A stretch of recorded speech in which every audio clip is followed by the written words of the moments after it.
Desde a semana passada, nós temos refletido nessa série que vocês acabaram de ver, nesse tema que vocês acabaram de ver nesse vídeo. O caminho do discípulo, a vida que Jesus nos chama a assumir quando nos entregamos a Ele. Mas na semana passada, eu tive a impressão de que nós talvez não começamos com as melhores notícias, não é, pastor Marcelo? Seguir Jesus tem um custo. Jesus exige de nós um certo tipo de amor. Mostra que muitas vezes o que nos espera quando nós o seguimos é um certo tipo de sofrimento. E também pede de nós um certo tipo de desapego.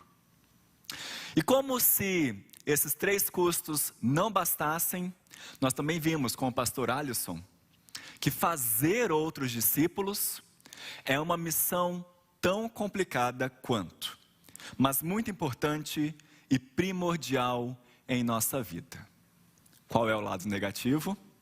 Muitas vezes gera para nós oposição e, mais uma vez, sofrimento.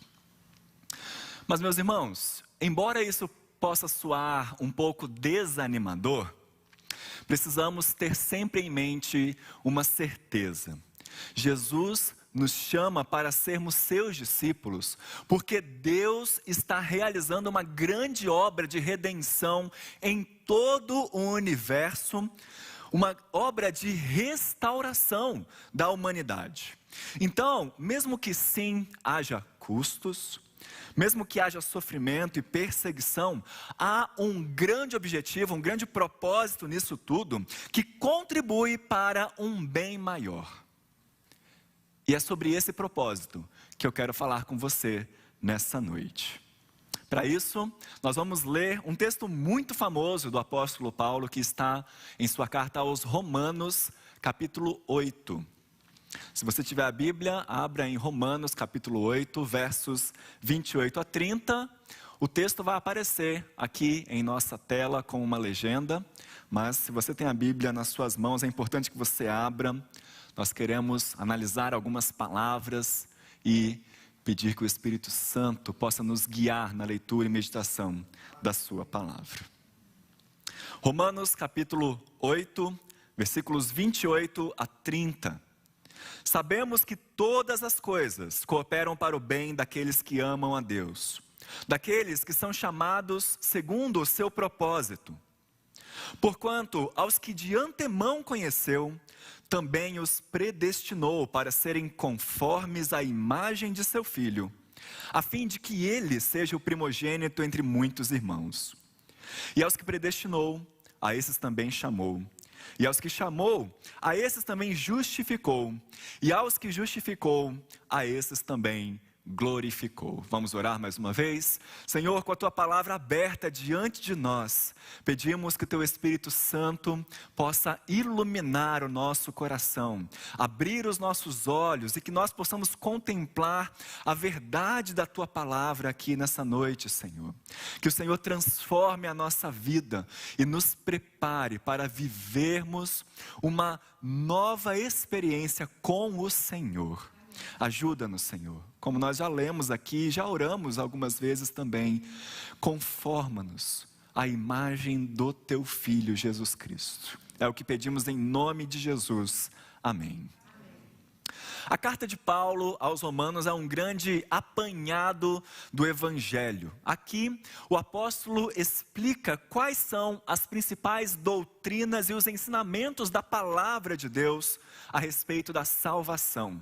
E o seu principal objetivo é mostrar aos leitores a centralidade de Cristo em nossa vida, como Cristo muda toda a nossa perspectiva, não só de futuro, não só de vida eterna após a morte, mas também a maneira como nós vivemos hoje, perdoados por Deus. E como é importante também nós investirmos a nossa vida fazendo discípulos. Para isso, Paulo faz um grande resumo, um apanhado sobre a maior necessidade humana. Nós fomos criados para a glória de Deus, para viver debaixo da sua graça, debaixo da obediência ao Senhor. mas nós escolhemos desobedecê-lo e caminhar de maneira contrária aos seus preceitos. Isso fez com que nós recebêssemos a condenação por nossos pecados e transgressões. Mas o próprio Deus nos proveu um caminho de volta para Ele, através da fé em Jesus Cristo. É somente através dele que nós podemos ser justificados, podemos ser redimidos, podemos ter vida eterna. E assim, nos livrarmos da condenação eterna que está separada para nós. Vivermos uma nova oportunidade de vida transformado. Então, a partir do capítulo 5 de Romanos, Paulo lista vários dos benefícios daquele que crê em Jesus como seu Senhor e Salvador. A justificação, você ser declarado diante de Deus como inocente. A redenção, Cristo pagando o preço pelos seus pecados, a vida eterna, a união com Cristo. E aqui no capítulo 8, nós vemos sobre a bênção de recebermos o Espírito Santo, a terceira pessoa da Trindade que habita em nós, que serve como um selo de que nós pertencemos a Deus, de que nós somos seus filhos, e nos capacita a viver uma vida transformada. Logo antes do texto que nós lemos aqui, Paulo fala sobre 3 gemidos. Primeiro, ele diz que a criação geme, a natureza, o universo, aguardam a redenção, aguardam essa restauração que Deus está preparando para o final da história. Segundo, ele diz que nós, aqueles que recebemos a salvação de Cristo, gememos, aguardamos o grande dia em que tudo será transformado. Mas enquanto isso, intercedendo por nós, o Espírito Santo geme também, ele nos socorre em nossas fraquezas. É nos versículos 28, 29 e 30 que Paulo começa a finalizar, a concluir o seu argumento, mostrando que na nossa expectativa de que todas as coisas sejam transformadas e redimidas para essa harmonia final do reino de Deus, o próprio Deus nos dá o que é necessário para aguardarmos com paciência, com perseverança e com fé. O Espírito Santo nos ajuda em nossas orações e Deus nos promete que coordenará todas as coisas para o nosso bem, de acordo com o seu plano perfeito. Nós temos exposto aqui, desde a semana passada, o projeto divino que Deus tem preparado para todo discípulo de Cristo. No verso 28, eu quero ler novamente com você, Paulo escreve que nós sabemos que todas as coisas cooperam para o bem daqueles que amam a Deus, daqueles que são chamados segundo o seu propósito. De onde é que Paulo tira isso? Se ele diz sabemos, como é que ele sabe? Como é que nós podemos saber também? Bem, primeiro, nós sabemos pela experiência, ou seja, nós vemos e lembramos como Deus lidou conosco e com inúmeras outras pessoas no passado. O nosso testemunho, o testemunho de outras pessoas nos ajudam a entender que Deus está colocando em ação o seu plano para a história. Quando nós lemos a história de Jacó, a história do povo no deserto, de Josué, de Davi, de tantas outras, quando nós lemos as várias fases da história da igreja que nós temos, nós vemos como o nosso Deus, eterno, imutável, age de maneira sobrenatural, soberana e poderosa. Mas uma segunda maneira de sabermos que todas as coisas cooperam para o nosso bem, é também procurar ter familiaridade com a palavra de Deus. ter familiaridade com algumas passagens específicas da Bíblia que nos ensinam justamente isso, que na providência de Deus, todas as coisas resultam em bênçãos para os seus filhos. E mesmo aquilo que inicialmente parece um mal, é direcionado para o bem. Lembre-se do padrão que nós sempre citamos aqui, da história de José, que depois de sofrer tanto, chega ao final de sua história e conclui para os seus irmãos: olha, vocês quiseram fazer o mal para mim, mas Deus intentou o bem. Na nossa versão, Deus transformou o mal em bem. Lembre-se da história de Jó, em que Deus permite que ele passe por tantos sofrimentos, e ao final Jó conclui: olha, antes eu te conhecia só de ouvir falar, mas agora os meus olhos te veem, agora eu experimentei o que é um relacionamento vivo e verdadeiro com o Deus que é o nosso Redentor. É observando justamente textos tão importantes e tão centrais assim na Bíblia, meus irmãos, que nós vemos também, nós podemos perceber e ter a certeza de que todas as coisas cooperam para o bem daqueles que amam a Deus. Mas agora vem a parte difícil. Pelo menos para mim, porque as pessoas, geralmente os pastores não gostam de que a gente mude alguns conceitos que estão tão entranhados na gente. Mas nós precisamos ser bem cuidadosos e entender certo o que Paulo está falando aqui. Porque num primeiro momento pode até parecer contraditório a gente ter citado aqui que há um custo para seguirmos Jesus, vai ter sofrimento, vai ter perseguição, mas que todas as coisas cooperam para o bem. Parecem ideias completamente opostas. Afinal, desde quando sofrer, desde quando ser perseguido, desde quando passar por luto, perder tantas pessoas queridas, é uma coisa boa? Eu não posso chamar isso de bem.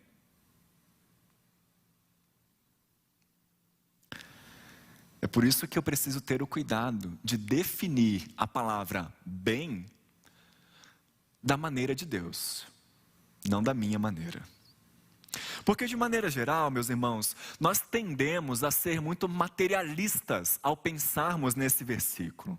O pastor José Roberto, inclusive, tem falado nas coinonias sobre como nós cristãos, discípulos de Jesus, somos chamados para quebrar um pouco a corrente do materialismo, para sermos radicais, para não nos conformarmos com o materialismo que prevalece na sociedade, essa importância que as pessoas dão às coisas, aquilo que nós podemos tocar, aquilo que nós podemos comprar, a termos situações que são muito prazerosas. E a maneira como nós, cristãos, interpretamos Romanos 8, 28, muitas vezes mostra que o materialismo está entranhado em nós.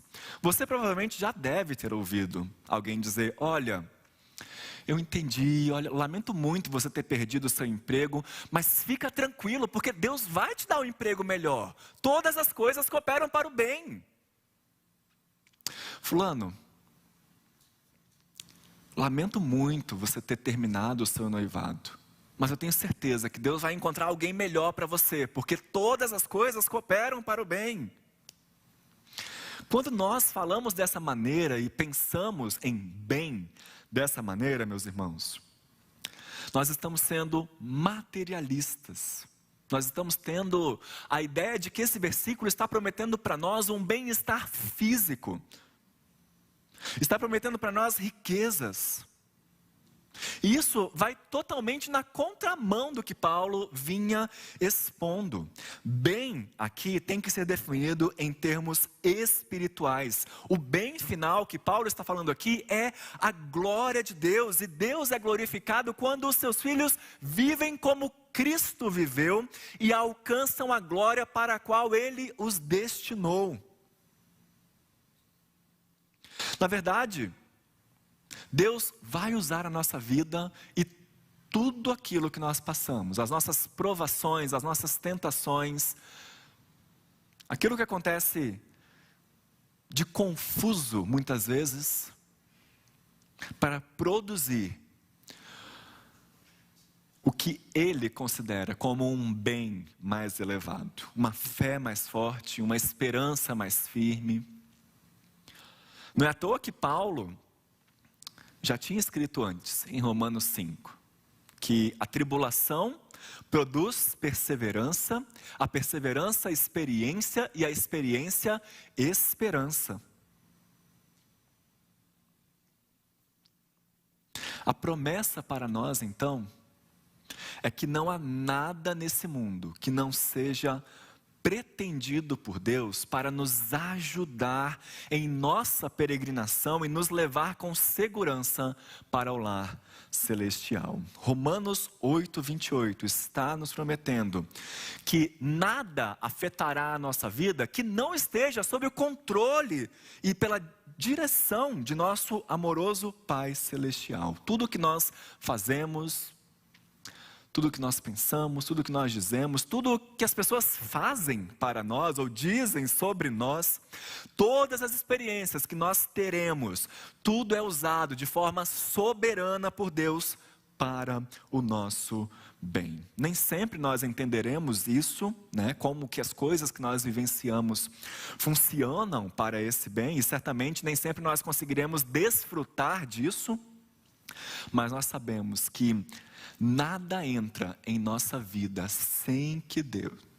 nada entra em nossa vida que Deus não permita e não use para os seus próprios fins benéficos. E o que dá a Paulo tanta certeza de que todas as coisas cooperam para esse bem que Deus tem pretendido para nós? Versículos 29 e 30. Porque aos que de antemão Deus conheceu, também os predestinou para serem conformes à imagem de seu Filho, a fim de que ele seja o primogênito entre muitos irmãos. E aos que predestinou, a esses também chamou. E aos que chamou, a esses também justificou. E aos que justificou, a esses também glorificou. Infelizmente, o tempo não nos permite abordarmos cada um dos aspectos aqui, porque eles estão inundados de teologia, eu diria assim, recheados de muita teologia, mas o grande sumário do que Paulo nos diz aqui é que todas as coisas cooperam para o bem daqueles que amam a Deus, porque o próprio Deus tem um grande plano para os seus filhos e Ele está comprometido em realizar esse plano. Tem a ver com aquilo que o apóstolo Paulo diz em Filipenses: estou plenamente certo de que aquele que começou boa obra em vós há de completá-la até o dia de Cristo Jesus. Que boa obra é essa que Deus começou em nós? Que bem é esse que Deus deseja para nós? Que plano é esse que Deus está realizando? Veja aí, que nós sejamos conformes à imagem de seu Filho. É muito importante que, se você não se lembra de nada do que a gente falar aqui, você saia daqui hoje lembrando somente disso. Nós fomos criados para sermos imitadores de Cristo. É isso que é ser um discípulo de Jesus, é imitá-lo. O propósito de toda a ação divina em nossa vida é tornar-nos cada dia mais parecidos com Jesus. O propósito da graça de Deus, o objetivo de Deus em nos conhecer de antemão, como ele nos diz aqui, que aqui nesse texto tem o sentido, inclusive, não de saber do futuro, mas de decidir entrar num relacionamento amoroso e íntimo conosco, num relacionamento de aliança. O propósito de Deus nos predestinar é formar uma nova comunidade de homens e mulheres conformes à imagem de Cristo. Cristo é o padrão para todos nós. Lembre-se de que originalmente Deus criou toda a humanidade à sua imagem e semelhança, mas por causa da queda em pecado, a imagem de Deus na humanidade foi corrompida. é através da obra de Cristo Jesus em nós, através da redenção, da regeneração, da santificação, que essa imagem então está sendo renovada dia após dia. O reverendo Hernandes Dias Lopes, em seu comentário sobre esse texto, nos ajuda a entender um pouco mais sobre isso. Ele diz: o eterno propósito de Deus em nossa vida não é nos fazer ricos nem famosos, mas santos. O projeto de Deus não é nos tornar celebridades, mas pessoas parecidas com Jesus. O sentido da vida não é sucesso segundo o padrão do mundo, mas atingir a plenitude da estatura de Cristo. O propósito de Deus não é apenas nos salvar, mas nos transformar à imagem de Jesus. Nosso destino não é apenas a glória, mas a semelhança ao Rei da glória. E é por isso que nesse sentido, meus irmãos, o bem que Deus está sempre operando em nosso favor é a transformação do nosso caráter. Amém. Ele está nos fazendo mais amorosos, nobres, verdadeiros, sábios, bons, fortes, alegres, gentis, tanto quanto o próprio Jesus Cristo. E é por isso que é muito importante nós lermos esses 3 versículos todos juntos, versículo 28 junto com o versículo 29 e 30, porque Paulo não está nos ensinando que Deus dá mais coisas boas aos cristãos do que aos não cristãos, ou tipos diferentes de circunstâncias só para nós que os não cristãos não vão ter. Ele não está nos prometendo uma vida mais fácil, mais confortável. Não está dizendo que nós teremos um percentual maior de circunstâncias agradáveis do que aqueles que não creem em Cristo. O que ele está dizendo é que todas as coisas, o mesmo conjunto de coisas boas e más que sucedem a todo mundo, aliás, eu até acrescentaria, inclusive a perseguição e o sofrimento que vem para nós por nós seguirmos um rei que sofreu, tudo isso é usado por Deus em nosso coração, a fim de que nós sejamos ensinados, a fim de que nós nos tornemos humildes e sejamos refinados à semelhança de Cristo. Amém. É muito bonita a linguagem que o pastor Tim Keller usa para falar sobre esse versículo. Veja só. Deus está nos conformando. Isso significa que Ele tem um desenho mestre ou uma forma definida, o seu Filho. E agora toda a circunstância, todas as coisas, são projetadas para formatar, polir, amolecer, suavizar, esculpir e construir, segundo esse desenho mestre. Ele está nos derramando no molde da perfeita grandeza de Cristo. A ideia de nos conformar não implica somente, então, numa semelhança superficial, aparente ou apenas ética. Há algum tempo, ficou muito famoso um livro chamado Em Seus Passos, O que Faria Jesus? Muito bom, leia, um clássico cristão, vale a pena. Mas ele tem um pequeno problema. Ele pensa que imitarmos Jesus de maneira ética é o suficiente. O problema, meus irmãos, é que uma pessoa que não é cristã pode seguir os ensinamentos de Jesus.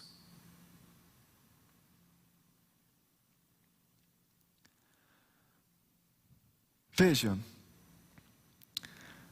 nós precisamos entender que quando recebemos Jesus Cristo como nosso Senhor e Salvador, o Espírito Santo habita em nós e pouco a pouco Deus está nos refazendo de dentro para fora. Desde as profundezas. É uma semelhança então de essência. não de aparência. Daí Paulo escrever também aos Coríntios que nós somos transformados de glória em glória à semelhança, à imagem de Deus.